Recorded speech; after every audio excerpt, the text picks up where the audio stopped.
বৃষ্টির দিন ভুনা খিচুড়ি খাওয়ার মজাই আলাদা। ভুনা খিচুড়ির জন্য একটি পাত্রে দিয়ে দিলাম সয়াবিন ও সরিষার তেল। তারপর এর মধ্যে দিলাম গোটা গরম মশলা এবং তেজপাতা।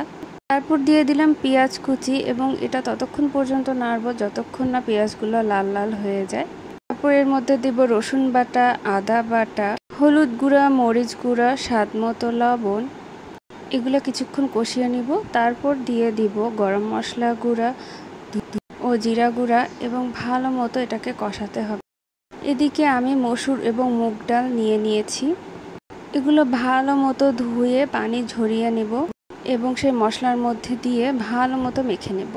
তারপর আগে থেকে ধুয়ে পানি ঝরিয়ে রাখা আতপ চাল দিয়ে দিব এবং আবারও ভালো মতো মাখিয়ে নিতে হবে। কিছুক্ষণ ভাজার পর এর মধ্যে দিয়ে দিব পরিমাণ মতো পানি যাতে সিদ্ধ হয়। কয়েকটা গোটা কাঁচামরিচ দিব, এটা অন্যরকম একটা ফ্লেভার আনবে। তারপরে এটি ঢেকে সিদ্ধ হওয়া পর্যন্ত অপেক্ষা করব। সিদ্ধ হয়ে এলে উপর দিয়ে কিছুটা ঘি দিয়ে দিচ্ছি। আগে থেকে করে রাখা পেঁয়াজ বেরেস্তা উপরে ছিটিয়ে দিলাম। ব্যাস হয়ে গেল মজাদার ভুনা খিচুড়ি।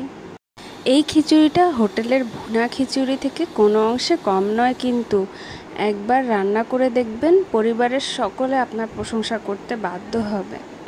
তো কেমন লাগলো রেসিপিটি জানাবেন কিন্তু। ধন্যবাদ।